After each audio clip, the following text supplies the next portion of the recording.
Dan sepanjang dia jadi Perdana Menteri, macam-macam isu berlaku. Tiada hari, tiada minggu, sampai ke di Johor pun dah ada gempa bumi walaupun magnitude kecil. Dulu punya mana berlaku? Saya dengar cerita ni, saya baca berita, ini Anwar punya pasal ni. Tak ada berkat. Aku ni dulu waktu aku benci pada Muhyiddin Yassin, benci, sungguh-sungguh aku benci pada Muhyiddin Yassin ni. Aku tak pernah lagi lah. Aku nak kata segala bencana alam yang berlaku dalam negara ni semua berpunca daripada Muhyiddin Yassin. Kau tengok musibat tak musibat, celaka tak celaka perangai Ibrahim Ali ni, bapak segala katak ni. Dia punya celaka, punya sial, punya bangsat, punya barwa tu, dia boleh kata gempa bumi dekat bumi Johor, dekat Segamat tu punca daripada Anwar Ibrahim. Gempa bumi tu punca Anwar Ibrahim tu. Anwar Ibrahim tu, dialah punca kepada gempa bumi yang berlaku dekat Segamat tu. Sampai tara tu Anwar Ibrahim punya hebat tu, Anwar ni. Punya power Anwar ni, gempa bumi pun orang letak atas kepala bahu dia. Segala apa yang berlaku dalam negara ni semua Anwar Ibrahim punya pasal. Buat celaka bangsat ni, dia buat himpunan tadi, dia buh nama Solidariti Palestin. Tapi dalam poster tu, dia buh gambar negara Palestin besar-besar alam. Dia selit dekat bawah tu tulisan bantah URA. Tapi dalam ceramah tu, seorang naik maki Perdana Menteri, dua orang naik maki Perdana Menteri, tiga orang naik maki Perdana Menteri. Puak-puak kau ni, aku cakap dengan kau, silap hari bulan kalau Netanyahu tu umum masuk PAS, nak lawan Anwar Ibrahim tu, dengan Netanyahu tu dia bubuh mikrofon suruh bercakap, angkut bawa main ceramah, janji dia lawan Anwar Ibrahim. Dia tak kira dah. Puak-puak celaka ni bukan boleh kira apa dah. Selagi dia tak jatuh ke Anwar Ibrahim, dia tak boleh tidur malam. Dia mengigau, bangun pagi nampak muka Anwar Ibrahim, nak tidur malam nampak muka Anwar Ibrahim. Sambil-sambil duk bercakap pasal Palestin sikit, sambung maki Anwar Ibrahim. Buka pasal Palestin, tutup dengan maki Anwar Ibrahim. Ramai yang cerita dia orang datang himpunan tadi atas tujuan solidariti untuk Palestin.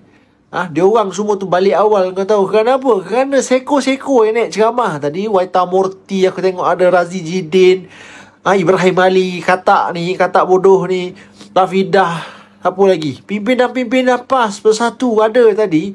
Dia orang ni semua, aku cakap dengan kau, tak ada seorang pun yang betul-betul highlight cerita pada rakyat yang ada dekat bawah tu, apa sebenarnya yang berlaku tu, sumuk flotilla tu, apa yang Perdana Menteri buat, apa yang kerajaan kita buat. Tak ada seorang pun cerita pada rakyat. Yang duk cerita apa dia? Anwar Ibrahim ni zalim.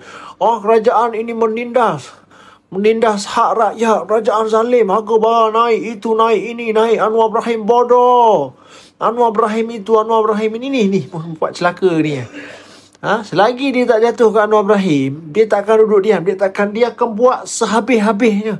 Himpunan solidariti yang sepatutnya kau bercakap pasal Palestin, kau tukar jadi himpunan lepas geram sakit hati kau pada Perdana Menteri. Tapi yang paling aku tak boleh tahan tu perempuan tu, Rafidah Ibrahim tu. Kau tahu dia ceramah, dia punya gelang kabut ceramah tu, dia boleh sebut situasi kampung Sungai Baru tu, akta pengambilan tanah URA apa semua benda haram jadah tu, dia samakan situasi tu dengan bumi Palestin. Dia nak kata kerajaan Madani ni zalim macam kau tahu. Rampah tanah orang. Pidah, kepala otak kau Pidah, aku cakap dengan kau, kalau kerajaan Madani ni cukup apa zalim macam puak-puak Yahud tu, engkau lah orang pertama yang masuk dalam lock up dulu, kerajaan hantar pergi duduk bulan tu, duduk dekat bulan. Kau tahu, engkau orang pertama. Tapi berapa kali lah engkau Pidah, kau dah buat fitnah kat luar, macam-macam buat fitnah daripada kerajaan ni. Kerajaan ni bagi muka, cukup bagi muka. Aku pun heran, kerajaan ni cukup bagi muka dekat engkau. Kau tak pernah kena tangkap, kau tak pernah kena dakwa, kau selamat lagi sampai hari ni. Kau tahu, tak ada tindakan apa-apa lagi pada engkau. Itu pun ada hati nak kata kerajaan Madani zalim macam kalau penderitaan rakyat Palestin tu, buat celaka bangsat ni boleh tunggang, duk gagah tunggang, buat jadi himpunan kepentingan untuk kepentingan peribadi dia. Aku doalah semoga Allah Subhanahu Wa Taala ni hancurkan puak-puak engkau sehancur-hancurnya. Seko-seko yang ceramah tadi kena panah petir, sebab duk tabur fitnah pada Anwar Ibrahim ni.